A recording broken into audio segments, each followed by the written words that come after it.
जी मैं डॉक्टर हफ्सा जमशेद हूँ और नेशनल टेक्सटाइल यूनिवर्सिटी फैसलाबाद से। हम यहाँ प्रेस क्लब में एक बहुत अहम इशू के लिए आए थे जो कि बीपीएस यूनिवर्सिटी फैकल्टी के लिए है, जिसके अंदर जैसे बाकी बीपीएस एग्जिस्ट करते हैं मुख्तलिफ़ किस्म की गवर्नमेंट जॉब्स में, इसी तरह से ये भी एक बीपीएस है जो कि यूनिवर्सिटीज़ के लिए है।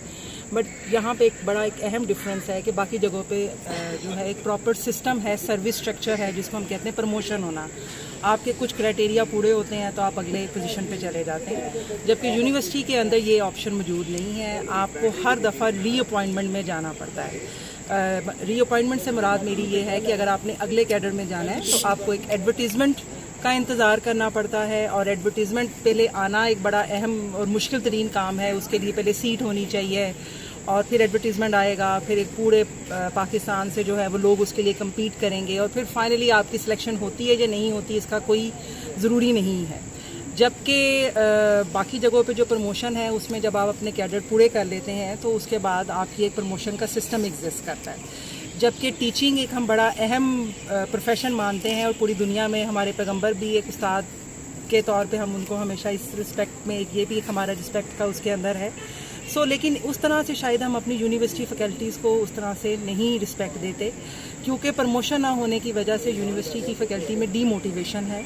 और इसके अलावा जो एक और अगला इसमें इशू है कि उसी यूनिवर्सिटी में जो एडमिनिस्ट्रेशन स्टाफ है उनकी प्रमोशन होती है, और उसी यूनिवर्सिटी में जो एचईसी ने एक उनका जो ब्रेन चाइल्ड है, दैट इज़ जिसको टीटीएस वो कहते हैं, टेन्योर ट्रैक सिस्टम, उनकी प्रमोशन होती है। और उसकी वजह से क्या हो रहा है कि जो बीपीएस के लोग हैं उनकी सीनियरिटी अफेक्ट हो रही है। बहुत सारे लोग उसमें से जो जूनियर, जो उनके स्टूडेंट थे, वो अब उनके सीनियर बन चुके हैं। जबकि बीपीएस में हमारे बहुत सारे कोलीग्स ऐसे हैं जिनको 25-25 साल हो गए, रिटायरमेंट के करीब हैं और अभी तक वो लेक्चरर ही हैं।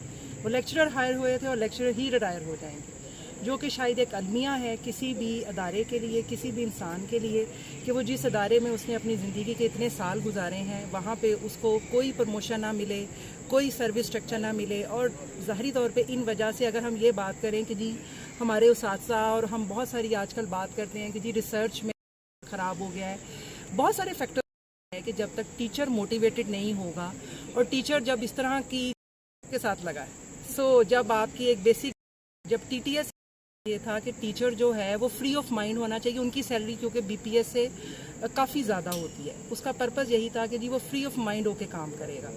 जब आप वही बीपीएस को फ्री ऑफ माइंड नहीं दे रहे, लेकिन आप कोशिश कर रहे हैं, हमारे प्रेसिडेंट डॉक्टर समी साहब ने काफ़ी एफर्ट की है और हमने एचईसी से भी काफ़ी मीटिंग की है। अभी हमने 12 अक्टूबर की अपनी प्रोटेस्ट की कॉल दी हुई है, और इस दफ़ा प्रोटेस्ट जो है हमारा धरने की शक्ल में जाएगा अगर हम उसको, जब तक हमारे नोटिफिकेशन नहीं हो। अपील करो। Thank you. हम प्राइम मिनिस्टर से हम अपील करते हैं प्राइम मिनिस्टर से, प्रेसिडेंट से, मिनिस्टर ऑफ एजुकेशन से राना तनवीर साहब, और जितने भी अहम पोजीशंस पे मरियम नवाज साहिबा, और जितने भी लोग जो अहम पोजीशंस पे हैं, उनसे हम रिक्वेस्ट करते हैं कि आप सबको भी यकीनन किसी न किसी ने पढ़ाया है। आप आज इस जगह पे मौजूद हैं तो किसी न किसी टीचर के तफ़ैल मौजूद हैं। मैं भी यहाँ पे कहीं ना कहीं टीचिंग फैकल्टी को जो उनका जायज़ हक है वो उनको ज़रूर दिया जाए, और हम कोई गलत चीज़ नहीं मांग रहे, हम सिर्फ कह रहे हैं कि अगर हमारा